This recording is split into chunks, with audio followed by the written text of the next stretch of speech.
Yesterday, Prime Minister Narendra Modi interacted with what he calls our exam warriors or students at the 7th edition of the Pariksha Pe Charcha at the Bharat Mandapam in Delhi. Prime Minister Modi emphasized on the significance of aspects such as friendship, health, stress management, tech and adequate sleep for students preparing for exams. He said that weaker students should not feel neglected. Prime Minister Modi said competition and challenges can act as inspiration in life, but the competition must be healthy. He further explained that the stress on students is of three types: induced by peer pressure, by parents, and then self-induced. What really then is the connect of the Prime Minister, if any, with the youth of India? We take this conversation forward. I have with me Rashmi Samant. With us on the broadcast is Sumit Peer. We also have with us Nikhil Chandwani, who will be joining us shortly as well. And hopefully we'll be able to listen in to some of the sound bites of Prime Minister Modi from Pariksha Pe Charcha 2024. Let me begin by, of course, understanding from Sumit. Sumit, I'm not sure if you actually heard what the Prime Minister had to say in Pariksha Pe Charcha, but do you feel that this entire concept of holding this very fruitful sort of a live chat with young students, their parents, and getting very real with them has actually helped the Prime Minister connect better with the youth of India? Thank you very much for having me on your show, Devika ji. In fact, Youth Connect of Prime Minister is brilliant. That is the magic of Modi. He connects with young and old equally. And especially, I could see for a few minutes, the kind of response youth was giving was brilliant. You see, the point here is very, very subtle. If you go through the whole conversation and the bullet points, Prime Minister Modi is telling that the future of India is with the youth of India. It is the responsibility of the nation. How do you bring up the youth? How do you shape up the youth? This has to be done jointly by teachers, parents, and this has to be jointly done by the government of the day. Like, do not put pressure on your kids. Like, do not make the report card as your visiting card. Do not do this peer pressure. Today, even in India, then one more important thing, do not treat every student equally. You cannot pick up the five brightest students in the class and make them a benchmark. What about the 95, all of them? What about the rest 95? So these are some subtle things which are being told to parents, to the society and the teachers as such, because we have to look up the development of the kids as such. If I compare with Pakistan, so I don't want to, just for example, recently the Karachi, there were exams out in Karachi, I think 86% of the students flunked. That kind of a thing we are seeing in our neighboring countries. And here the idea is, the India which we are trying to build of 20, 30, 50 trillion, we have to enable youth there. Competition is good. Competition should be healthy, but competition should not be sacrosanct. Competition should not decide, is this person good to be engineer or otherwise he is not good to be engineer. These are the very, very subtle and powerful messages which the Prime Minister is sending. And those five, then what we have this concept of creamy layer. No, creamy layer is everything. What about the balance of them? If they are not academically good, that does not mean they will not be good engineers, good doctors, or good contributors to the society. A lot of big entrepreneurs today are school dropouts, college dropouts. So by that logic, they should not happen. For example, I'll tell you, the IIT market, IIT coaching market is bigger than what the money gives to the IITs and the wealth created by the IITs today. So you cannot have, 20, 30 lakh students getting into a JEE exam and then become engineers. This thing has to change. For example, in India, we are not taking SAT scores. So if we don't take SAT scores, how do we expect people from all over the world to come and study in India? How many of them will be interested to give a JEE exam and then get into Indian college? It won't be. So Yes. These changes have to be done fundamentally. SAT has to be accepted. We have to build more infrastructure, more colleges. Competition is healthy, but competition should not be cannibalizing. That is the biggest message what the Honorable Prime Minister gave. Healthy competition is okay, but you cannot use kids as, okay, this is my son, he has got 90%, your daughter has got 93%. Oh, mine is at 96. So how does my identity relate with how many marks does my son and daughter get? At 96% doesn't mean, he or she will be the next Bill Gates, or even, 40% doesn't mean that he is not going to do anything. So this thing is going to shatter. He's trying to take the load off, and he is now trying to make it a war. It's like the war of survival. When we grew up, I think, Devika, we are older than you, then it was a war of survival. If you can't get good marks, if you're not able to crack a few exams, khatam, you are gone. That myth, that aura has to be shattered, because the India which is going to come up needs all those warriors, because we can't have 20, 30, 50 trillion economy if we have a handful of engineers, handful of doctors, and we still talk of the creamy layer. No, I want, few 100,000 engineers. I want a million engineers, a million doctors, a million entrepreneurs. That is what Prime Minister Modi's orientation is. And that is how he is trying to change this stereotyping of the mindset which has happened for the last 65 years. And this is how we look at our education, how we look at our children. The marks of a child are my pride. So that has to change. This is the fundamental thing which is aiming at. And I'm telling you, the youth of India one day will watch these videos and they'll be highly indebted to the man who has changed the culture of education in the India, or at least trying his best to change the culture of the education in India. The way we look at education, the way we believe education is, I want India to be the global education hub. So, for example, why don't we have SAT scores? How long can we still stick to a JE and think we're doing a great job? No, I want all the foreigners to come and study here. We had Nalanda, we had so many universities, Sharda. How? Right. 100 years back. Where is that thing going to happen? With the current system, there are challenges. But the vision of Prime Minister, what I could subtly see, is inkling to that, is going to that, because when it's Prime Minister Modi, he thinks the end before he does the start. So he knows where he is going to take it, how he is going to do it. And there are 2 or 3 universities that have already given permission to open campuses in India. Now, education in India might be $10,000. In US, the same university will give you this education $100,000. How many Yes. people like us can afford $100,000? And if I can get it, let's say Ulka has a campus here, UCLA can give me for $10,000. Why should I pay $100,000 in America to get the same education? This is the revolution he is trying to build. Competition is good, but not cannibalizing. Not competition decides the future and youth of India. It's a very subtle message to parents, teachers, and society. Okay. Rashmi, interestingly, I mean, of course, yes, as Sumit was also pointing out, that perhaps there is a larger message there in what happens, the Prime Minister starting this whole conceptualization of a Pariksha Pe Charcha, where he comes out, and we've seen him get very candid with the young people that he's talking to, with the parents he's addressing. But at the same time, one can't neglect the fact that we're just a few months now away from a major election in the country. Given that, keeping that in mind, the BJP has in fact just a couple of days ago announced that the Prime Minister will be connecting virtually with first-time voters at 5,000 locations in the country. The fact that there are going to be over 4.1 crore first-time voters, you have 10 lakh in Maharashtra, then you have about 9 lakh in Bihar. In Andhra Pradesh, it's 5.2 lakh. In Karnataka also, there is an increase to almost 10 lakh first-time voters. Tamil Nadu, 5.26 lakh first-time voters. Delhi has also reported an uptake from the last time around. How do you feel all the parties, what exactly are they doing well in terms of connecting with the youth? Do you feel that there is today a political connect of parties with the youth, or is that still lacking? Yes, Pariksha Pe Charcha is great, it happens, and hopefully the message sinks in. We say that the Prime Minister is the biggest influencer in our nation today. What he says really does make a difference to people, and they listen to him. So on that note, it's absolutely fantastic. But are political parties truly being able to connect with the youth of India? Well, I think firstly, it's important to know that India has a very large population of youth. Over 800 million people are below the age of 35. And so that does become a huge electorate. And with more and more people coming under the bracket of first-time voters, it does become very important to reach out to them. Now, I think it's very necessary to understand that this is one population which has never known India without the BJP. Ever since they, I think, remember politics, being aware of politics, it's been BJP in the power. So there's this huge anti-incumbency factor also that comes in, because I think I might remember what it was like to be in a Congress-ruled India. So there is no comparison to be had. So the standards are much higher, and I think that ought to keep Prime Minister Narendra Modi and his cabinet on their toes to do better and better, because here they don't know, there is no comparison to be had. So they need to do better when they reach out to the youth, I feel. That is A. B, I don't see other parties making the effort.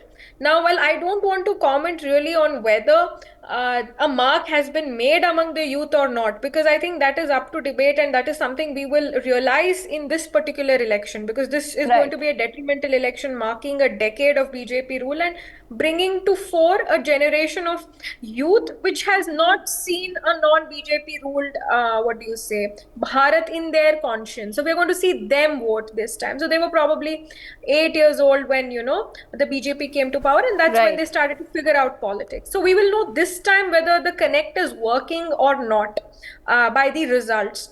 But definitely, when it comes to efforts, Prime Minister Modi's been putting in the efforts, and it's not just today or now that exams are near.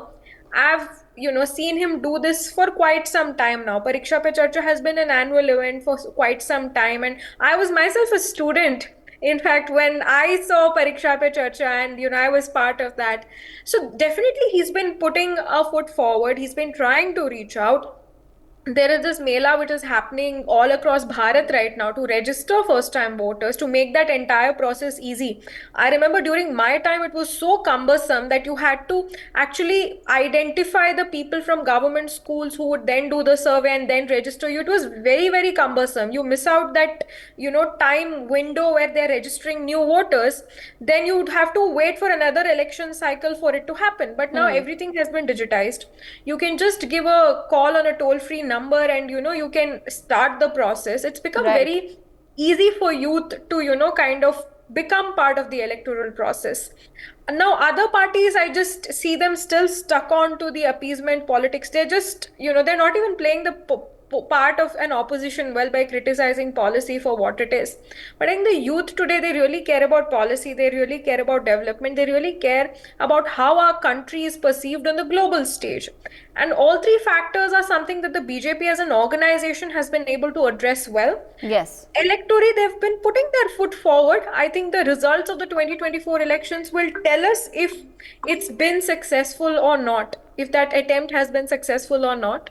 And I think that is something to be that only time will tell, but the effort is there, and he's the only man, and it's the only party making that effort to reach out to youngsters. But the huge factor of anti-incumbency, I think, is going to be the the sort of the unexpected thing that they'll have to address, because to everybody else you sell the whole idea that, hey, you had Congress and India was like this at Yes. that time, now there are better And now, days. But exactly. you can't do that with the young people. Absolutely. You're bang on with that, Rashmi. That's what even I was thinking, that it's easier to tell people who've seen a previous government or a previous rule, to tell them what really was wrong, because they lived through that.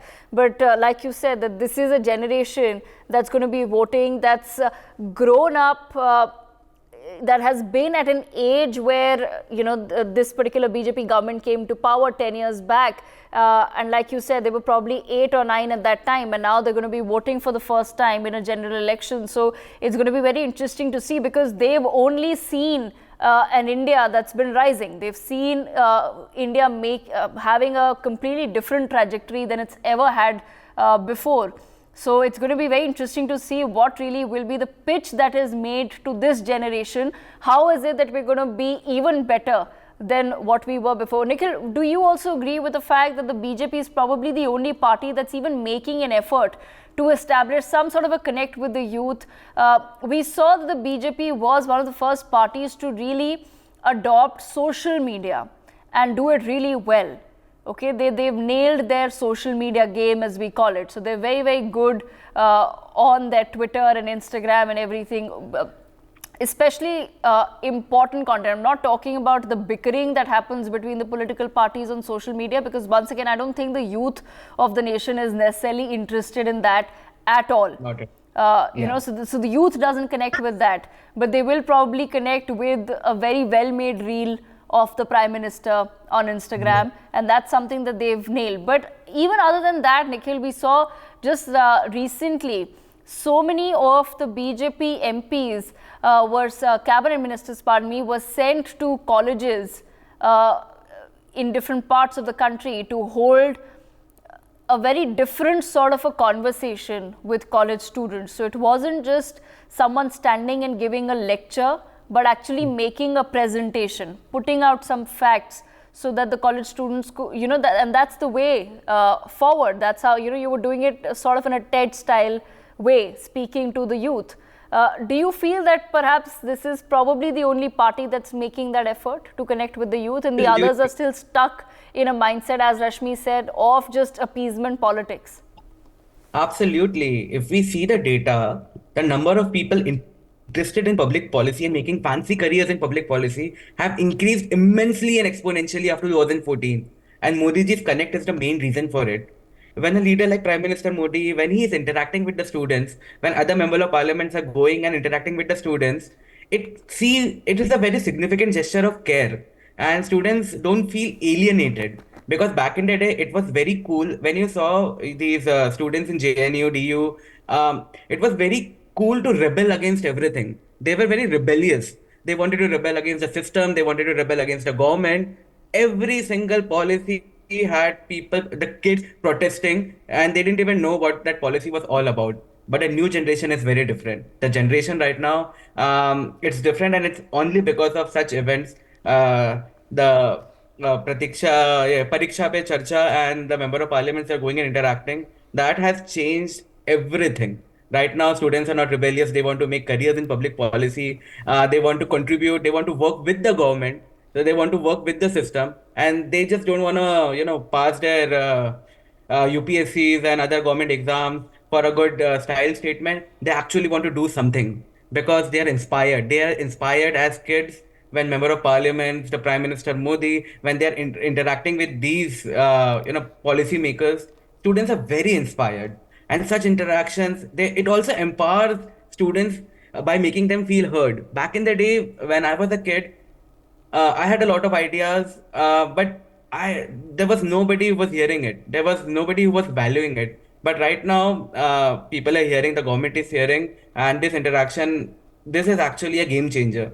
And it is particularly important in this country because we have a very, Rashmi rightly said, we have a large youth population, and it is very important for the youth to be heard, because they are the ones who are, they are the future of this country. And Modi ji, where you saw the recent discussion that he had about the concerns of the students, it has actually helped in building the confidence and reducing anxiety levels. And it is very critical aspect of nurturing young minds. We didn't expect that as kids. We had a lot of problems, but right now, students, they are being heard and they are being nurtured. The young minds are being nurtured really well. And these interactions highlight the importance of education and youth development on a national level as well. Because back in that day, computer science engineering was the only thing to be. Right now, there are multiple career options, and it's the Prime Minister of India who is showing us a way, who is showing the young audience a way. And for students, these interactions, they provide a direct access to country's leader as well. And that is absolutely important in a country like India with a large youth population. And it offers a platform to voice their concerns as well. It is very inspiring and motivating, helping them feel valued and heard. Additionally, receiving guidance and advice from the Prime Minister can have a positive impact on their mental health. We see a lot of people with mental health issues from my generation. I'm 30 right now, because we were not valued, we were not heard, and our generation always rebelled against everything. But right now, the young kids, the new minds, they're working with the system, and I feel it's a game changer for India, and we are at the right path. Right. At the same time, and Rashmi, do you feel that at the same time it's also perhaps the very personal journey of the Prime Minister that then becomes an inspiring story for millions of young people out there when they read about him and when they understand where he comes from and how he has really risen up the ranks? That becomes in itself a story of connect and a story of inspiration. Well, I think I totally agree.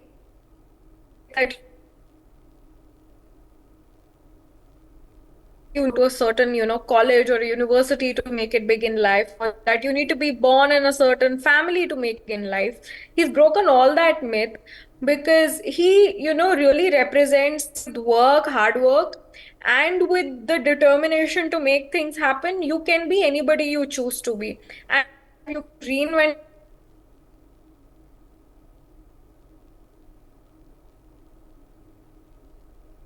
Okay, we seem to be losing that line. But Rashmi, I'll come back to you.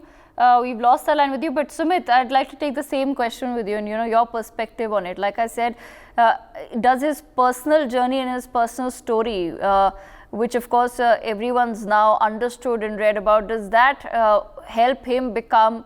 I believe Rashmi is back with us. Rashmi, can you hear me? Okay, Sumit, coming back to you. Sure. Just your perspective on the same, that does that then become more appealing to people when they see that, okay, this is a man who's not graduated from some Ivy League university in the world, which we used to think is the benchmark of just success in life. He's a man who used his youth to travel all across India to understand really what India is about on a very grassroots level, and today he is the Prime Minister of the nation. You see, Devika ji, a couple of things. First of all, the bigger point which Prime Minister Modi is trying to make is academics and education are two different things.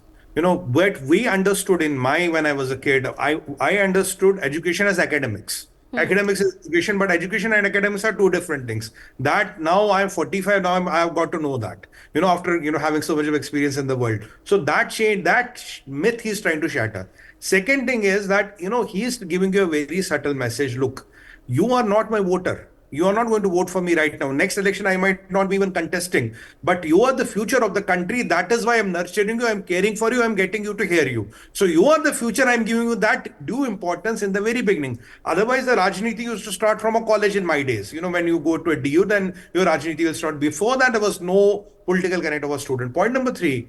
I was born in a lower middle class family. I used to sell tea in a railway platform. From there, in the Indian democratic setup, I have become the world's most powerful leader. Not India's most powerful leader, world's most powerful leader. If that is possible, so people like you can go to any level. And it's not that you have to go to Ivy League and all, that is what we're told. You don't have to be born in a Nehru Gandhi Parivar to become a prime minister. You don't have to be elite or some Raja Rajwada to become a minister. Those myths are shattered. I'll tell you one important thing. I went to address a G20, Y20 conclave in Silchar. You will not blame me, Devika ji. The only question I got from 80% of the students, they're all engineers. Most of them were engineers, some were from IITs and all. And a lot of kids there from whole of Northeast. The one question got, sir, you tell us, how can I contribute to my country? I swear by God, I had tears in my eyes. This is the question I got from those brilliant engineers. Sir, how can I contribute to the country? This is the most asked question to me. I'm a student. How can I contribute to my country? They were not expecting anything in return. They were not interested in politics. Sir, how can I contribute to country? I still get so many mails, so many DMs. How can I contribute to country? Tell me that. This is the euphoria. This is the nationalism. This is what I saw changing on the ground. Earlier, when I was at their age, we were not even bothered what is happening in the country. We did not know. And today, with 1.3 billion cell phones sold, smartphones sold, and the cost of GB lowest in the world, I'm telling you, even these 8 years when they have graduated to 18, Devika ji, they have seen a lot. They know a lot. Unko Rajniti samajh aati hai. I mean, they might not express it. They might be still on their PlayStations and with their friends, but they understand how things are happening. They are tracking how India is developing. Tell me, when you become the third biggest economy by PPP, they don't know. Which youth in India doesn't know we are the fifth biggest economy by GDP? They know. Which youth doesn't know we are a nuclear triad? They know. You ask 90% of them will know. So that revolution and now the connect, look, I'm concerned, I'm bothered, you are my future. I'm giving you that space. That will create that euphoria. That will separate academics from education. It is not you're academically good, you're brilliant, otherwise to tum to gaye. So, and these are the things what he is trying to change. For example, we are talking about IITs want to be global. If we don't take SAT score in IITs, how do we expect people from all over the world to come and be a part of the IIT? How many foreigners would be interested to do a JEE, 2 saal ki taiyari and give a paper and qualify? It won't happen. So we are saying vocal for local. But for India to become a superpower, academics and education have to be seen in a different perspective. That is a very, very subtle message. After watching that 20-minute clip, this is what I could get. And he's conveyed it brilliantly. As he's a brilliant orator. There's no match to it. His connection with 5-year-old to 55-year-old, that is what is the magic of Modi. That is what we have seen happening here. And he has nothing to gain from a student of 8th or 10th class. Nothing. Next year, when he will be a voter, will Prime Minister Modi be even contesting? I don't know. So, but he is giving you the importance. That is why the people in Silchar were telling me, Sumit sir, how can we contribute to the nation? The girls came to me. Though in engineering college, there are very few girls. Sir, how can we contribute to the nation? I'm a student. Tell me 5 years how can contribute. I was so happy, Devika. I was so happy. I can't express you my feeling. That Okay. is the thing we want to build in the country. Yes, absolutely. And it's been a fascinating conversation for me as well. So I thank all of our panelists for joining us on the broadcast. It's not very often that we actually discuss what really is the youth of the country thinking. We talk about how there are so many young people, but we hardly ever engage with them or understand what is it that they're really thinking, what is it that they understand of politics, and what are their expectations of their leaders and politicians and their aspirations for India as well. For more such videos, subscribe to the NewsX YouTube channel, hit the bell icon.